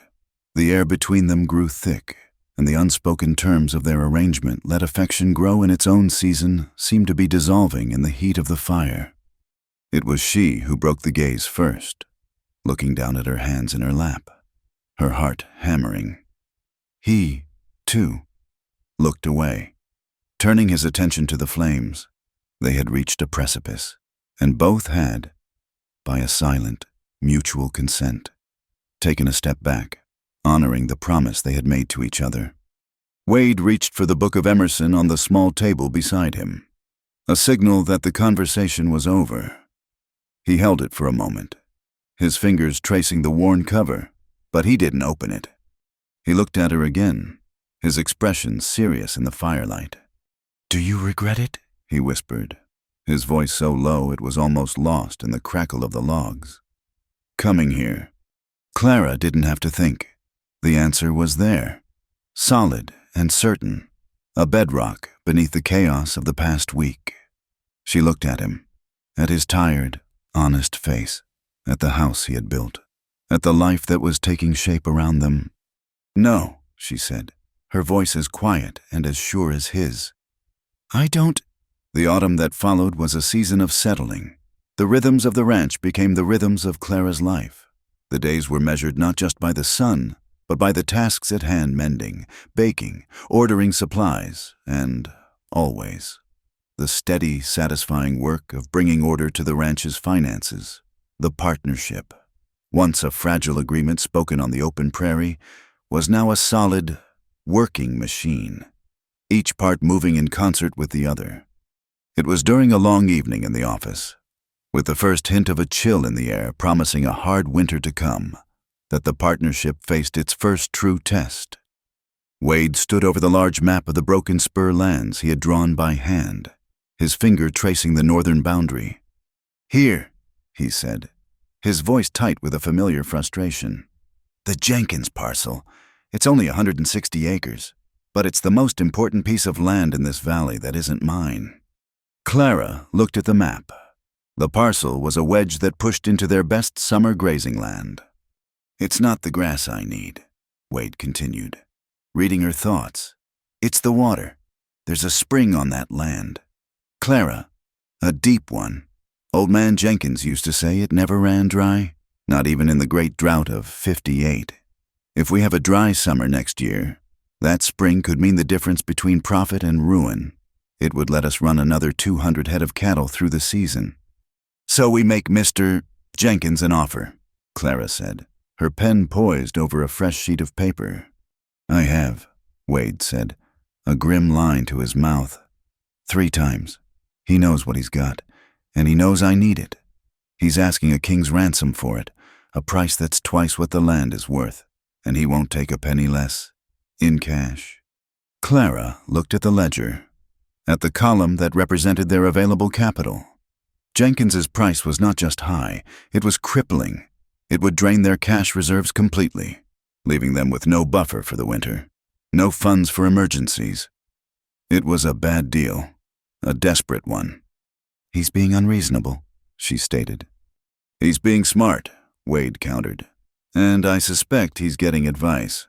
Advice from a banker who wouldn't mind seeing me overextended." The unspoken name of Pike hung in the air.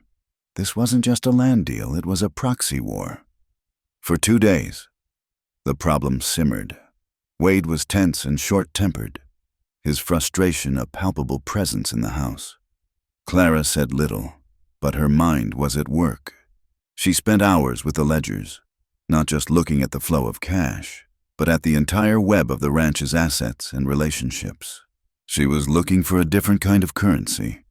She found it in a record of a sale from the previous year, the Peters family.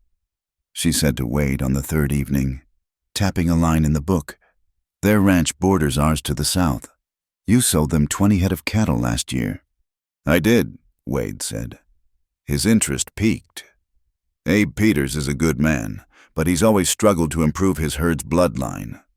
"We," Clara said, "have the best breeding stock in the county. 4 of your prize bulls are worth a small fortune on their own." She looked up from the ledger, her eyes bright with an idea. "We are poor in cash, Wade, but we are rich in cattle. What if we stopped trying to buy the Jenkins land with money?" She laid out her plan. It was audacious, complex, and relied on the trust of their neighbors. Instead of paying Jenkins's exorbitant price in cash, they would make a multi-party trade. They would offer Abe Peters a deal, a long-term lease of 2 of their best bulls and 20 prime heifers to drastically improve his herd. In exchange, the Peters family, who had a healthy cash reserve from a good sale that year, would purchase the Jenkins parcel on their behalf. The final piece of the puzzle was the legal transfer of the deed to the Broken Spur once the terms of the livestock lease were fulfilled. It was a way of leveraging their assets, of turning cattle into water and land, all while minimizing the dangerous outflow of cash. Wade listened to the entire plan without interruption, his expression shifting from skepticism to grudging admiration, and finally, to a look of profound respect. He saw the elegant, strategic mind at work, a mind that saw solutions where he saw only obstacles. The negotiations took a week. They rode to the Peters Ranch together, a united front. Wade spoke of bloodlines and breeding cycles, his hands shaping the air as he described the quality of the animals. Clara, with her neat notebook and sharp pencil, spoke of contracts, of valuations, of payment schedules tied not to dollars, but to the future value of the improved calf crop. Abe Peters, a man who trusted what he could see, was swayed by Wade's expertise. His wife, a practical woman who managed their own household accounts, was won over by the undeniable logic of Clara's figures. The deal was struck. The news that the Broken Spur had acquired the Jenkins parcel without paying Jenkins's price sent a fresh wave of speculation through Redemption, the prevailing rumor in the saloon, fueled by those friendly to the Pike family's interests, was that Wade Callahan's new wife was driving him to ruin with risky, complicated schemes. "Marry in haste, repent at leisure," became the knowing refrain. That Boston bookkeeper will run him into the ground before the first snow. Clara heard the whispers when she went to town for supplies. She saw the sideways glances, the smirks. She simply smiled, paid for her goods, and said nothing. The numbers in her ledger told the real story, and they were the only opinions she cared about. Her composure was put to the test one afternoon at the fabric store. She was examining a bolt of sturdy blue wool, planning for winter shirts, when a familiar, cloying scent of lilac filled the air. "Well, well, if it isn't the lady of the manor," Miranda Pike said, appearing at Clara's elbow. She was, as always, dressed to the nines, a vision in expensive silk. I hear you've been playing at being a cattle baroness, making such creative little deals. Clara did not look up from the wool. I have been managing my husband's business. Yes. Is that what you call it? Miranda's laugh was a sharp, brittle sound. My Edwin says it's a house of cards. He says you'll be bankrupt by spring. She leaned closer, her voice dropping to a conspiratorial whisper. Remember my offer? Clara, when this all falls apart, a position as a serving girl will still be open. You have a knack for service, after all. Clara slowly raised her head, her gaze calm and direct. She looked Miranda straight in the eye, and for the first time, Miranda saw not a rival or a victim, but a woman of absolute, unshakable confidence. Thank you, Miranda, Clara said, her voice quiet but carrying the resonant clarity of a bell. But we will be fine. You see, we are building something real. We are not just patching a facade. She held Miranda's gaze for a heartbeat longer, then turned her attention back to the bolt of wool, her dismissal as complete as if she had slammed a door in Miranda's face. Miranda stood there, speechless for once, her face a mask of fury. She turned and swept out of the store, her silk dress rustling like angry snakes. That Saturday, to celebrate the successful deal, Wade declared a holiday for the ranch hands. They built a large bonfire in the yard as the sun went down, and the young fiddler played Mrs. Hernandez brought out pies, and Wade produced a jug of whiskey. It was not a party.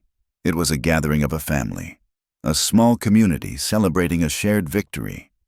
Clara sat on the porch swing, watching the firelight dance on the happy, weathered faces of the men. She saw the way they looked at Wade, with a loyalty that was absolute, and she saw the new way they were beginning to look at her, with a deep and abiding respect. The reputation of the Broken Spur was changing in the territory. It was no longer just Wade Callahan's ranch. It was the Callahan Ranch, a place run by two sharp minds and a single, determined heart. Later, after the fire had burned down to glowing embers and the men had retired to the bunkhouse, Wade came and sat beside her on the swing. For a long time, they sat in silence. The gentle, creaking rhythm of the swing, the only sound besides the chirp of the crickets. The night was vast and clear, the sky littered with a brilliant spray of stars. Wade finally broke the silence, his voice low and hesitant, a sound she had never heard from him before. Clara, he began, his gaze fixed on the distant, dark line of the hills. This whole thing, it started as a contract, a business arrangement. I know that. He stopped, and she waited, her heart beginning to beat a little faster. It's not that anymore, he said, his voice rough with emotion. Not for me. I see you in the office, and I see how your mind works, and I'm in awe of it. I see you in the yard, learning to ride, your hands dirty from a wagon wheel, and I see your strength. And I remember that night, during the storm, how you took care of me. He turned to look at her then, and in the faint starlight, she could see the raw vulnerability in his eyes. I think, he said, the words coming out in a rush, as if he were afraid they would desert him, I'm falling in love with my wife. The confession hung in the cool night air, as beautiful and as fragile as a star. Clara's breath caught in her throat. Her carefully constructed walls of pragmatism and self-protection simply dissolved. She did not answer with words. Instead, she slowly, deliberately, lifted her hand and placed it in his. His large, calloused hand closed around hers, his grip warm and sure. It was an answer, a silent acceptance that spoke volumes. Then she found her voice, and it was as steady and as certain as the northern star. Wade, she said softly, it is time we were truly husband and wife. He looked at her, a question in his eyes, and she answered with a small, sure nod. He stood, pulling her gently to her feet. Together, they walked across the porch and into the quiet, sleeping house. They climbed the stairs, their hands still linked. At the top of the landing, he paused, He looked at the closed blue door of her room, and then at the closed door of his. Then he looked at her. He released her hand, and with a slow, deliberate motion, he reached out and opened the door to his own room. He stepped inside and turned, holding the door open for her, his eyes never leaving hers. In the quiet of the house, with only the sound of the prairie wind whispering outside, Clara stepped across the threshold. The door swung shut behind them, closing with a soft, final click. The closing of his bedroom door was not an end, but a beginning. The quiet that settled in the house that night was different from all the nights that had come before. It was a shared silence, a space filled not with distance, but with a deep and resonant accord. The world of the broken spur, which had been two separate orbits, became a single, unified whole.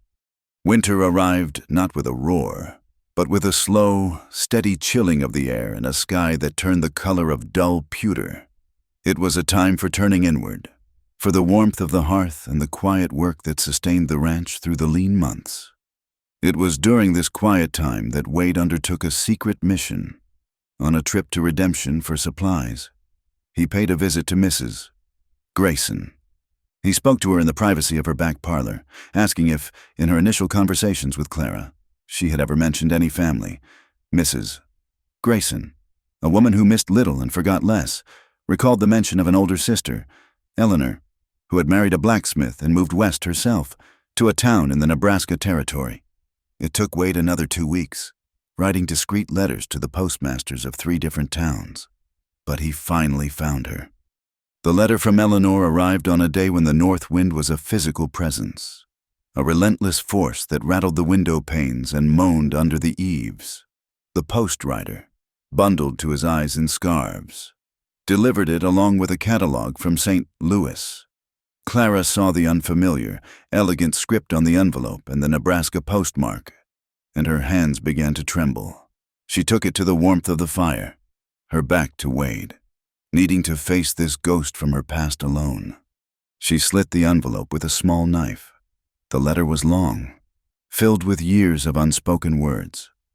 Eleanor wrote of her own struggles, of her husband's good but quiet nature, of her 2 boisterous sons. She wrote of her guilt and worry, having lost touch with Clara after their father's passing. "I prayed for you, little sister," she wrote, "that you would find a safe harbor." Clara did not sob. The tears that came were silent, hot things that welled and overflowed, dripping onto the thin paper.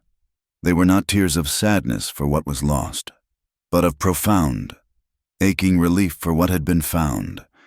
A part of her she thought was gone forever, a connection to her blood and her past, had been restored. She felt a hand on her shoulder, large and warm. Wade said nothing. He just stood there, a solid presence at her back, until the tears subsided. "He is a good man, this blacksmith," he asked quietly when she had finally folded the letter. "He is," she whispered, "and she is happy. That's all that matters." "Then," he said, giving her shoulder a final, gentle squeeze. In that simple gesture, he had not just given her a letter, he had given her back a piece of her own heart. As the days grew shorter and the cold deepened, a new and unfamiliar rhythm began in Clara's own body. Mornings, which had always been her sharpest, most productive time, became a struggle. The rich aroma of coffee from the stove, once a comfort, now turned her stomach. One morning, as she sat at the breakfast table trying to sip a cup of tea, a wave of nausea washed over her so suddenly that she had to press a hand to her mouth and close her eyes. Mrs. Hernandez, who was placing a plate of biscuits on the table, saw the look on Clara's face. She said nothing, but a few minutes later, she returned with a different cup. It contained a pale, fragrant tea, ginger and mint. She said, her dark eyes soft and knowing. "It will settle you." Clara sipped it. The gentle warmth was immediately soothing. "Thank you, Mrs. Hernandez. I don't know what's come over me lately." The older woman smiled, a deep, knowing expression that held all the wisdom of generations. She looked from Clara's pale face to the calendar on the wall. "It is only a season, madam. Spring will bring the sound of a child to this house." The word struck Clara with the force of a physical blow. A child. Their child. A child conceived not from a contract, but from the quiet, steady love that had grown between them. A whole new world of possibilities and fears opened up before her.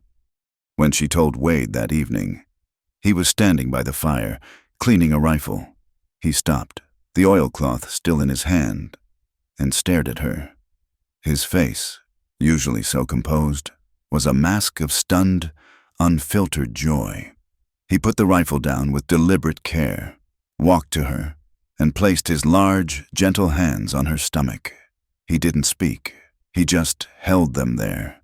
His head bowed, as if he could feel the new life, this impossible miracle, already taking shape. The news changed everything. The large, sturdy house, which had become a home, was now transforming into a nest. Wade's quiet respect for her blossomed into a fierce, tender protectiveness. He insisted on carrying the laundry basket for her. He walked the floors of the upstairs hallway, pressing on boards that creaked, promising to fix them so the baby would not be woken. He became a guardian of thresholds, a keeper of the stairs. The men on the ranch sensed the change, too. Their respect for Clara had been hard-won, built on her sharp mind and fair dealings. Now, something softer, more reverent, entered their regard. They had called her ma'am, and then the missus. Now, led by Daniel Cooper, they began to call her madam. It was spoken in a lower, gentler tone, a word reserved for the lady of a great house, the mother of its heir.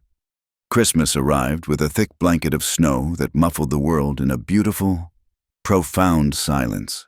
It was the first truly joyful Christmas Clara had known in years. They brought a small pine tree in from the hills and decorated it with strings of popcorn and small, carved wooden animals one of the hands had whittled. On Christmas Eve, the entire ranch family gathered in the main room. The fiddler played carols. Wade read the Christmas story from the Bible by the light of the fire, and the air was thick with the scent of gingerbread and roasting meat. During a lull in the music, Wade stood and raised a glass of cider. "I have one more piece of good news," he announced. A rare, wide smile on his face. He looked at Clara. "My wife has finished the year-end accounts. The Jenkins spring and the extra grazing it allowed has already paid for itself. The calf crop this year was the healthiest we've ever had. We are going into the new year free of debt and with a solid profit." A cheer went up from the men. It was a victory for them all, a testament to their hard work. But it was Clara who felt the quiet, burning pride. She had helped build this. Her mind, her skills, had made this home secure. Even the whispers from town could no longer touch her. The news did trickle back, carried by a talkative ranch hand, that Miranda Pike was telling anyone who would listen that the 6-month shotgun marriage at the Broken Spur was bound to fail. She predicted they'd be at each other's throats by the time the spring thaw came. But this time, the town of Redemption didn't listen. They saw the Pike's buggy looking a little less polished. They heard the rumors of the bank calling in loans too aggressively. And they saw the steady stream of healthy Broken Spur cattle heading to the rail yards. The town, which had once been a source of her humiliation, now merely smiled and shook its head at the sour grapes of a banker's daughter. One afternoon in late January, the freight wagon from Fort Worth made a special trip out to the ranch. It carried a single, large item, wrapped carefully in burlap. Wade and Daniel Cooper carried it into the house and unwrapped it by the fire. It was a rocking chair, beautifully made of dark, polished oak, with a high back and wide, smooth arms. Clara came into the room and stopped, her hand flying to her mouth. Wade stood beside it, his pride and his love shining in his eyes. "Every mother needs a proper chair," he said, his voice husky. "You will sit here by the fire, for hours, holding our child." She walked to it and ran her hand over the smooth, curved wood. It was the most beautiful thing she had ever seen. It was not just a piece of furniture. It was a promise, a tangible piece of the future he envisioned for them, for their family. That night, warmed by the fire and the deep, abiding peace that had settled in her soul, Clara took out a fresh sheet of paper. She dipped her pen in the inkwell and began to write. "Dearest Eleanor," she wrote, "the winter has been a kind one here. The spring, however, promises to be even better. When the prairie is green again, you must come for a visit. You must bring your boys. We have a home now, sister, and we have plenty of room." The winter months passed in a blur of quiet anticipation. The doctor from Redemption made the long ride out to the ranch and pronounced Clara healthy and the baby strong. "Don't set your heart on the exact date I gave you, though," he said, packing his bag with a wry smile. "First babies. They have a way of coming on their own schedule. Could be a week or two early. Even..." That night, as Clara lay in the quiet darkness of their room, she felt a profound sense of peace. The house was still, wrapped in the deep silence of a cold, clear winter's night. The only sounds were the soft sigh of the wind under the eaves and the steady, sleeping breath of the man beside her. The world was right. The quiet was absolute. Until it was not, it began, as all great changes do. In the dead of night, the profound silence of the winter landscape was shattered not by a sound, but by a feeling, a deep, internal clenching that pulled Clara from the depths of a dreamless sleep. She lay still for a moment, her hand flying to her swollen belly, waiting. The house was quiet, Wade's breathing a steady, comforting rhythm beside her. Then it came again, sharper this time, undeniable. It was the turning of the hourglass, the final grains of sand beginning to fall. She reached out and touched Wade's arm. "Wade," she whispered, her voice tight. "It's time." He came awake instantly, all sleep vanishing in a rush of adrenaline. He was out of bed in a second, fumbling in the dark to light a lamp, his movements for once clumsy with a panic he could not hide. "The doctor?" he asked, his voice a low, urgent rumble. "I'll go." "No," Clara said, her voice strained but firm, her mind already clear and focused. "You are needed here. Send Daniel. He's the fastest rider." The command, so calm in the face of the rising tide of pain, steadied him. He nodded, his face a mask of grim determination in the flickering lamplight. He was dressed in moments, pulling on his boots and coat as he ran down the stairs. A minute later, Clara heard the frantic pounding on the bunkhouse door, followed by the thunder of a horse's hooves galloping away into the frozen darkness, a desperate, fading drumbeat carrying their hopes to redemption. By the time Wade returned upstairs, Mrs. Hernandez was already there, having been roused by the commotion. She had appeared as if from nowhere, a small, solid beacon of calm in the rising storm.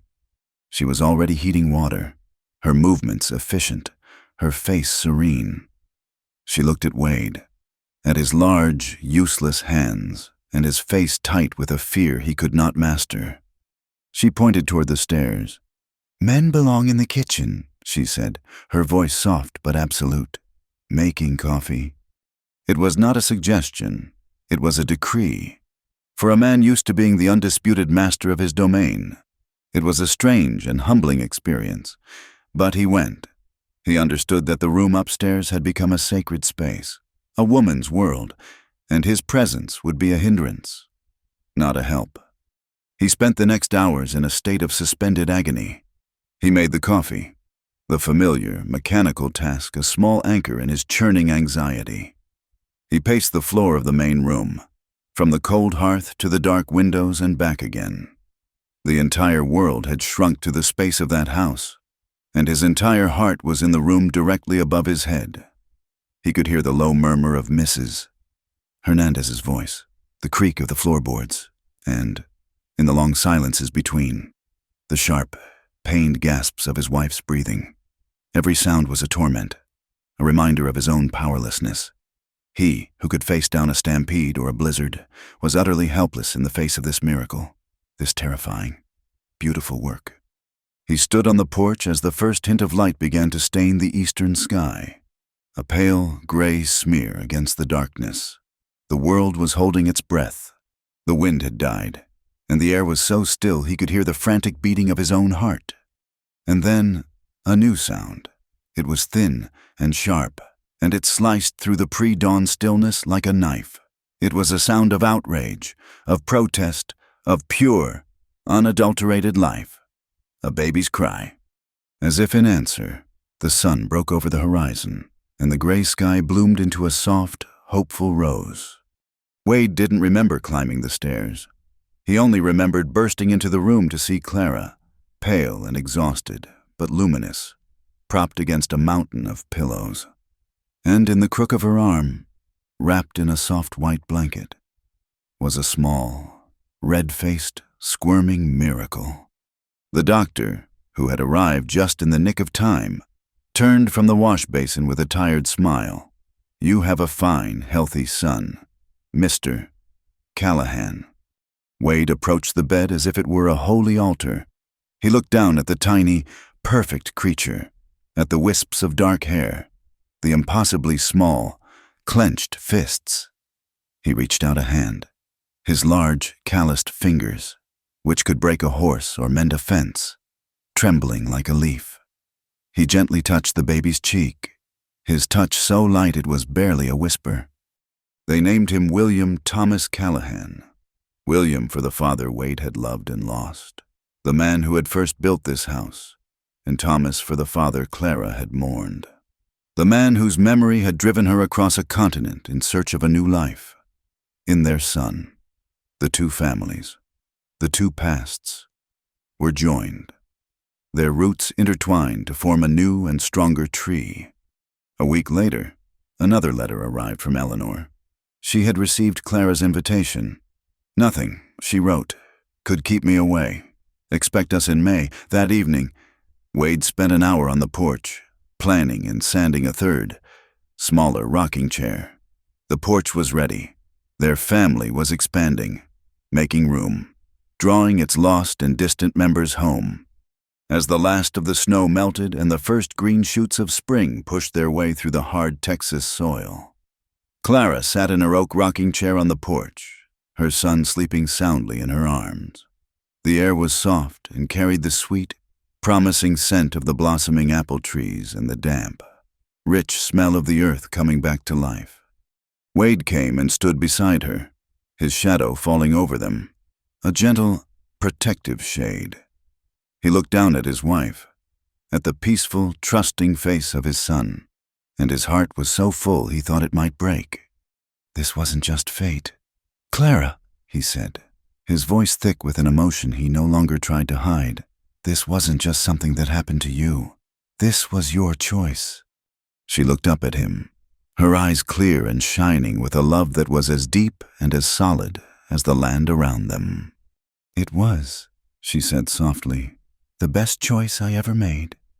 In redemption, a new story had taken root and blossomed. The gossip about the jilted bride and the reclusive rancher had long since withered and died. The new legend, spoken with a knowing smile over the bar at the saloon and across the counter at the general store, was this: the Broken Spur Ranch wasn't run by one man's strength anymore. It was managed by two heads, and by one strong, united heart. Sometimes, in the quiet of the evening, as she rocked her son to sleep, Clara's mind would drift back to that first, terrible day. She could still feel the scorching heat, the suffocating dust, the crushing weight of public humiliation.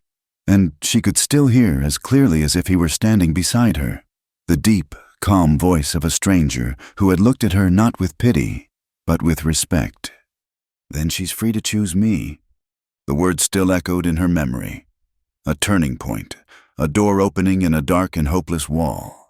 But now, another voice answered it, a voice that was her own, quiet and certain in the sanctuary of her own heart. She looked down at the sleeping child in her arms, at the worn and gold band on her finger, and she smiled, And I chose. Thank you for listening to our story. We would love to know where you are tuning in from, so please leave a comment below to say hello and share your thoughts. If you enjoyed this journey, please subscribe to our channel, Wild West Stories 1850, and give this video a like. To help this story reach more listeners, please also consider supporting us by hitting the hype button.